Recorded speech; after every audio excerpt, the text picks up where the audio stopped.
গণভোটের রায় সেটি বাস্তবায়নের দাবিতে বায়তুল মোকাররমের দক্ষিণ গেটে ১১ দলীয় জোটের গণসমাবেশ চলছে। আমরা সেখানে সরাসরি যেতে চাই।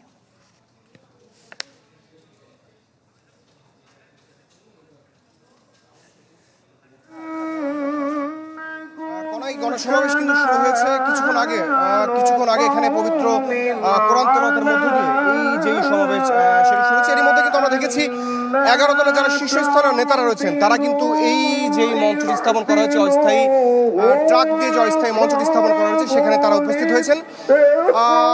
আজকে যে সমাবেশ মূলত এখানে গণভোটের যে গণরায় সেটি বাস্তবায়নের দাবিতে আজকে এই ১১ দলের সমাবেশ। এখান থেকে যেহেতু এর আগে আরো ২ দফায় তারা কর্মসূচি পালন করেছেন, এখান থেকে অর্থাৎ তৃতীয় দফায় এখানে যারা শীর্ষ নেতারা রয়েছেন, বিশেষ করে বাংলাদেশ জামাত ইসলামীর আমির ডক্টর শফিকুর রহমান এবং অন্য যে সমস্ত এনসিপি সহ অন্য যে সমস্ত নেতাকর্মীরা রয়েছেন তারা এখানে বক্তব্য রাখবেন।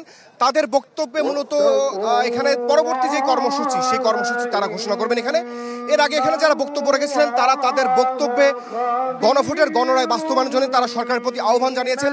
এই যে জুলাই গণ অভ্যুত্থানের দ্বিতীয় বর্ষপূর্তি, এখানে যে সাধারণ মানুষ যে আসলে যেই স্বপ্ন দেখেছিল, যেই স্বপ্নে তারা বিগত স্বৈরাচারদেরকে এখান থেকে সরিয়ে দেওয়া হয়েছিল, সেই স্বপ্নের কথা এখানে তারা বারবার বলছেন যে আমি ভরসা রাখি হিরন স্মার্ট ওয়াটার পিউরিফায়ারে।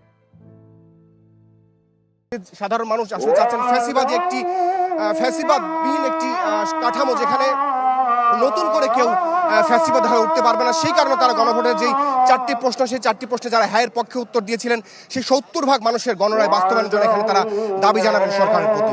এই ছিল এখানে। রমিজ, আপনাকে ধন্যবাদ। দর্শক, রমিজ হুসাইন আমাদেরকে জানাচ্ছিলেন যে গণভোটের রায় বাস্তবায়নের দাবিতে বায়তুল মোকাররমের দক্ষিণ গেটে ১১ দলীয় জোটের গণসমাবেশ চলছিল, সেই খবরই।